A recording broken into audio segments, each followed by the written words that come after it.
नमस्कार साथियों, स्वागत है आप सभी का आपकी अपनी पाठशाला पर। मैं हूं अंकित अवस्थी और आप हैं मेरे साथ में युद्ध के 21वें दिन एक अपडेट के साथ। और अपडेट यह है कि अमेरिका के दो प्रमुख ताकतों पर नुकसान पहुंचने की सुर्खियां हैं। सुर्खियां ये कि अमेरिका का इजराइल के नजदीक खड़ा हुआ जो फाइटर जेट कैरियर था उस पर कुछ नुकसान हुआ है।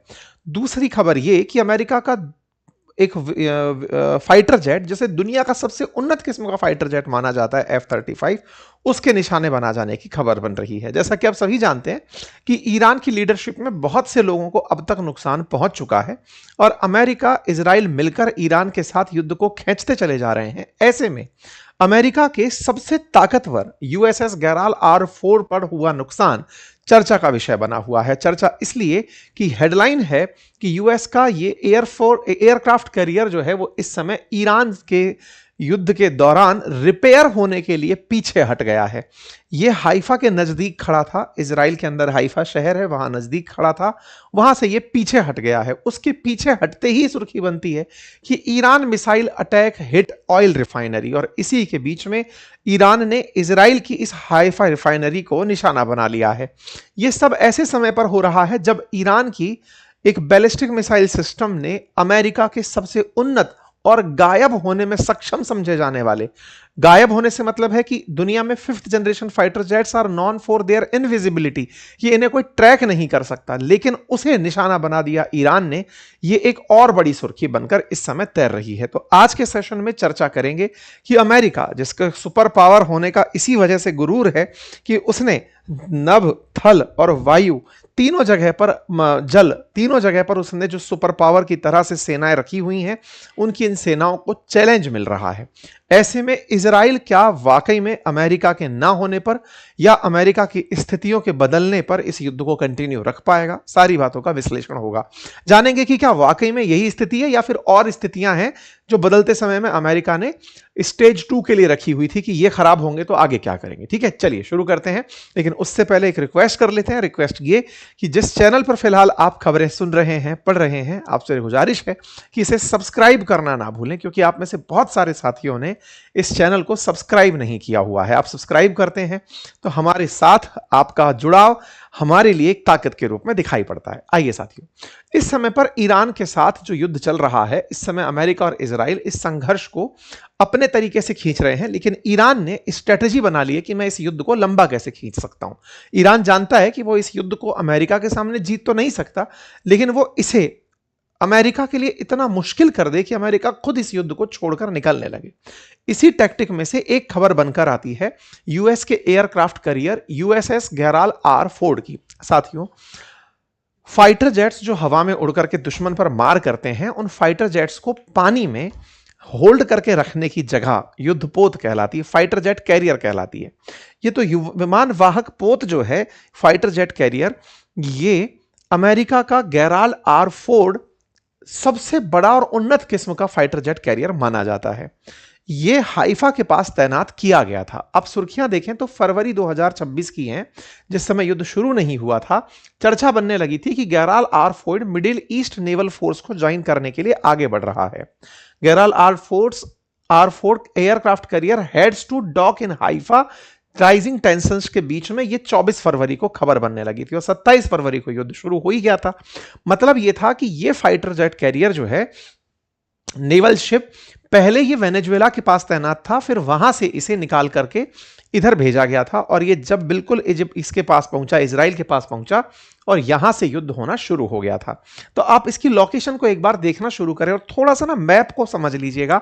मैप इसलिए समझाने की मैं बात कर रहा हूं क्योंकि कई बार आपको खबरों को पढ़ते समय कंफ्यूजन की स्थिति बनी रहती होगी। देखिए, भारत आप इस तरफ देख रहे हैं। विश्व के मैप को पढ़ने की दिशाओं में हमेशा ऊपर की तरफ उत्तर पढ़ा जाता है, नीचे की तरफ दक्षिण, राइट हैंड साइड पर ईस्ट पढ़ा जाता है, लेफ्ट हैंड साइड पर वेस्ट पढ़ा जाता है। होता यह है कि जब हम भारत के सापेक्ष में बात करते हैं तो चूंकि भारत के सापेक्ष में यह जगह लेफ्ट हैंड साइड में पड़ रही हैं मैप पर, तो ये पश्चिम कहलाती है। तो हमारे लिए ये पश्चिम एशिया की कहानी है। वहीं अमेरिका के रेफरेंस में बात करें या यूरोप के रेफरेंस में बात करें तो ये यूरोप के लिए ईस्ट साइड पड़ता है और ईस्ट का भी ये मध्य भाग है, इसलिए ये मिडिल ईस्ट कहलाता है। तो अमेरिका के रेफरेंस में ये मिडिल ईस्ट है, ये वेस्टर्न या फिर यूरोपियन कंट्रीज के लिए ये मिडिल ईस्ट है और हमारे लिए ये पश्चिम एशिया है। तो कई बार आप खबरों में सुनते हैं ना कि मिडिल ईस्ट के अंदर ज्वाइन करने जा रहा है, तो ये मिडिल ईस्ट की जो खबरें हैं ना ये वेस्टर्न मीडिया लिखती है और जो भारतीय मीडिया है वो इसे वेस्टर्न एशिया लिखती है। तो दोनों चीजें एक ही हैं, इसको बीच में थोड़ा सा आप चर्चा में ले लीजिएगा, ठीक है साहब। तो अब साहब यहां पर आप देखते हैं यूएसएस आरफोर्ड यहां पर आकर तैनात हो जाता है। यह है मेडिटेरेनियन सी, बगल में है इजराइल और इसी इजराइल से फिर इसने हमले करवाना शुरू किया था। यह दुनिया का सबसे बड़ा एयरक्राफ्ट कैरियर कहा जाता है। 1106 फीट लंबा है, 256 फीट चौड़ा है और इसकी चलने की स्पीड 56 किलोमीटर प्रति घंटे है। 1 लाख टन वजन क्षमता है और 90 फाइटर जेट्स को अपने ऊपर बिठाकर यह चल सकता है।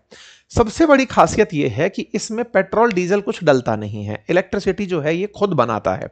किससे बनाता है? तो न्यूक्लियर फ्यूल से बनाता है, न्यूक्लियर रिएक्टर से बनाता है।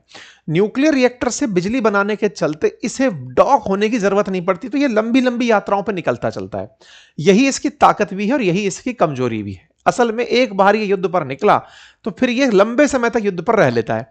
सामान्यतया ये देखा जाता है कि नेवल शिप्स 6 से 8 महीने तक ही जंग के मैदान में रहती हैं, उसके बाद में फिर वापस लौट आती हैं, क्योंकि जो भी क्रू मेंबर्स हैं उन्हें भी अपने परिवारजनों से मिलना होता है, जहाज से निकल करके अपनी यात्राओं को बदलना होता है। इस जहाज पर जो सेलर्स तैनात किए जाते हैं वो लंबे समय तक इस पर रह सकते हैं और छोटा क्रू साइज होने के कारण ये अपने आप में बड़ी चीज माना जाता है। कहा जाता है कि इसके कम क्रू साइज में इतने सारे सिस्टम को ऑपरेट करने के लिए इसे मात्र 4,500 लोगों को जहाज पर लेकर चलने की जरूरत पड़ती है। आप कहेंगे 4,500 लोग, इसमें भी आपने मात्र लगा दिया। जी हां, अगर ये किसी और जहाज पर करना होता तो शायद और ज्यादा दिक्कतों का सामना करना पड़ता, लेकिन क्योंकि ये न्यूक्लियर रिएक्टर से ड्रिवन है इसलिए इस पर कम लोगों के थ्रू भी इतना बड़ा काम कराया जा सकता है। लेकिन फिर भी 4,500 लोग अपने आप में एक बहुत बड़ा नंबर है जो इस जहाज पर तैनात रहता है और वही नंबर असल में सबसे बड़ा कलेश भी इन दिनों बना हुआ है। क्या है मैं आपको वो बताता हूं, और इसका नाम जो है ना वो राष्ट्रपति जेराल्ड आर फोर्ड के नाम पर रखा गया था। अच्छा, अब ये खबर क्या बनती है मार्च 18 को कि US carrier Ford return to port after fire on board during Iran deployment. ये ईरान से लड़ाई लड़ने के लिए निकला था। कहां तैनात था वो मैंने आपको बता दिया, यहां पर तैनात था। यहां से तैनाती करते करते अब इसे पीछे हटाया जा रहा है, पीछे हटाया जा रहा है। तो उसके अंदर युद्ध के अंदर जो युद्ध लड़ने आए हैं उनका पीछे हटना दो ही सवाल खड़े करता है कि साहब किसी ने मार तो नहीं दिया, या फिर दूसरा सवाल यह खड़ा करता है कि अमेरिका युद्ध से बाहर जा रहा है। इन दोनों ही मायनों से अलग कोई तीसरी कहानी निकल कर आती है और वो आपको जाननी है। क्या हुआ कि ये ऑनबोर्डिंग के दौरान जब था इसको पीछे हटने की खबर निकली कि साहब इसको पीछे हटना है, खबर निकल कर आई कि इसके ऊपर आग लग गई, इसके अंदर आग लग गई और ये रिपेयर होने के लिए इन अमेरिकन का एक नेवी बेस है क्रेटे में, वहां पर यह रिपेयर होने जा रहा है। क्रेटे कहां है? इधर देखिए, यह तैनात था इजराइल के पास, यहां से यह अब पश्चिम की तरफ चलना शुरू किया और क्रेटे ग्रीस के अंदर एक आइलैंड है जो अमेरिका ने अपना नेवल बेस बनाया हुआ है, उस जगह जाकर यह रिपेयर होने के लिए मूव कर गया है। यूएस मिलिट्री के जो बेसेस हैं उनमें से क्रेटे आइलैंड पर इन्होंने ग्रीस में अपना बेस बनाया हुआ है, ये इस तरफ रिपेयर होने के लिए निकल गया है। अच्छा, अब सवाल बनता है कि साहब ये एयरक्राफ्ट कैरियर जो है इसमें आग लगने की घटना क्यों घटी और असल में खेला क्या था, कहां पर चक्कर पड़ा? तो अब इसको ऐसे समझिए कि ये एयरक्राफ्ट कैरियर जो अपने साथ लगभग 4,500 लोगों को लेकर F-35 जैसे जो फाइटर जेट्स हैं उनको अपने ऊपर लाद कर युद्ध लड़ने निकला है, तो ऐसे में ये कितना किफायती और कितना महत्वपूर्ण होगा इससे आपको समझ में आ रहा होगा। इस पर किसी ने अगर बम गिरा दिया तो ये कितना बड़ा भीषण हादसा बन सकता है, क्योंकि खुद न्यूक्लियर रिएक्टर इसमें लगा हुआ है, इसलिए इसकी सुरक्षा बड़ी एडवांस सिस्टम की होती है, इसका डिफेंस सिस्टम बहुत मजबूत होता है। कोई अगर इसे निशाना बनाए तो उस निशाने को हवा में समाप्त कर देने की इसमें क्षमता होती है। इसमें तमाम प्रकार के छोटे हमले, बड़े हमले, सबसे बचने की क्षमताओं से युक्त ये युद्धपोत होता है।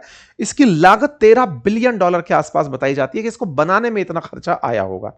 इस युद्धपोत के साथ हमें दिक्कत क्या हुई कि 12 मार्च को खबर निकली थी कि इसमें आग लग गई और 2 सेलर्स को उसके अंदर नुकसान हो गया। अब आग लग गई तो आप पूछेंगे कि आग किसी दुश्मन ने मार दी थी इसलिए लग गई कि खुद से लग गई? ये बड़ी स्टोरी बनकर आती है कि इसमें जो आग लगी ना उसके पीछे हेडलाइंस तो बनी कि आग लग गई, लेकिन खबर यह बनी कि इसको करने में लोगों ने ही तो आग नहीं लगा दी। मतलब इसके ऊपर जो आग लगी, उस आग को लगाने में इसी के अंदर बैठ रहे जो सेलर्स हैं, जो नाविक हैं, उन्हीं ने तो आग नहीं लगा दी। ऐसा क्यों कहानी बनने लगी? कहानी इसलिए बनने लगी क्योंकि ये 10 महीने से इस समय युद्ध में है और ऐसे में 10 महीने से ये अपने घर वापस नहीं जा पाया है। पहले इसे वेनेजुएला में भेजा हुआ था, फिर इसको इधर भेज दिया। लंबे समय से ये चल ही रहा है। तो क्रू मेंबर्स लंबे समय से इसको डॉक करने की मांग कर रहे हैं कि भैया इसे भी रिपेयर कराओ और हमें भी छुट्टी दो और हमें भी वापस भेजो। वो हो नहीं पा रहा है और ऐसे में 600 लोगों के बेड जल गए। यह खबर यहां पर बड़ी खबर बनकर आती है। आग लगती है और वो 30 घंटे बुझाने में लगती है। खबर बनती है कि 30 घंटे R4 के ऊपर आग लगी है। ये ग्लोबल टाइम्स, चाइना वाले उठाते हैं, बोले ये अपने आप में अमेरिका की फेलियर को दर्शाती है कि उन्होंने ऐसा सिस्टम बना लिया कि जहाज पर 30 घंटे आग लगी तो उनकी आग को बुझाने का सिस्टम नहीं बन पाया। ये हेडलाइंस दुनिया में चर्चा का विषय बनी। चीनी एक्सपर्ट्स का मानना है कि इन्होंने गलती से कुछ गलत बना दिया, लेकिन सवाल यहां पर बड़ा बना कि क्या ये अमेरिकी सैनिकों के द्वारा ही लगाई गई आग थी? क्योंकि इस एयरक्राफ्ट कैरियर पर एक बवाल और रहा है और वो बवाल है टॉयलेट वॉर का। टॉयलेट वॉर की क्या कहानी है कि इस जहाज पर 4,500 लोग तैनात हैं। तो ऐसे में उन लोगों को रेगुलर अपनी नित्य क्रिया करने के लिए टॉयलेट जाना होता है और टॉयलेट के लिए इसके टॉयलेट्स, क्योंकि 10-10 महीने से यह चल रहा है, तो इसके टॉयलेट्स जाम हो जाते हैं। जो भी फीकल पदार्थ हैं उनको सीधा पानी में डिस्पोज नहीं किया जाता, उन्हें सेव करके रखा जाता है। तो ऐसे में यहां पर जो वेस्ट है ना, ह्यूमन वेस्ट है, उस ह्यूमन वेस्ट की वजह से इस जहाज के ऊपर कई बार दिक्कतें पहले भी खड़ी हुई हैं। इस जहाज से जुड़ी हुई कई बार ऐसी चर्चा भी बनकर आई हैं कि इस जहाज में टॉयलेट्स की वजह से लड़ाइयां हुई हैं। टॉयलेट्स के हालात जो हैं वो तस्वीरों के सामने, आपके सामने है। चर्चा बनती है कि यहां पर टॉयलेट्स का क्लॉग हो जाना, जिसके चलते टॉयलेट्स में जाने में असुविधा होना, जहाजों का प्रॉपर तरीके से अपने स्थान पर डॉक ना हो पाना, यह बड़ी चर्चा का विषय बना है। चर्चा होती रही है कि इस जहाज में बैठे हुए लोग जब लंबे समय से इसको यूज कर रहे हैं तो उनकी वजह से रेगुलर टॉयलेट्स लॉक हो जाते हैं और रेगुलर टॉयलेट लॉक होने पर भी इसे कई बार वापस बुलाने की मांग की गई है। तो ऐसे में एयरक्राफ्ट कैरियर 2 परेशानियों से ग्रसित हुआ। पहला, लंबे समय से सेल करने के कारण, दूसरा आग लगने के कारण, तीसरा उसके टॉयलेट्स के चोक हो जाने के कारण। कहते हैं कि इसके टॉयलेट क्लीनिंग में एक बार में 4 करोड़ रुपए का खर्चा आता है। इतना बड़ा मुसीबत, इसका टॉयलेट वॉर अपने आप में एक सुर्खी का कारण बना रहता है। खैर, ये एक कारण है जिसके चलते यूएस का एयरक्राफ्ट कैरियर पीछे हट रहा है। दूसरा, अभी क्या हुआ, चूंकि एयरक्राफ्ट कैरियर पीछे हटा तो इजराइल का जो हाइफा पोर्ट है उसके ऊपर ईरानियों का हमला हो गया।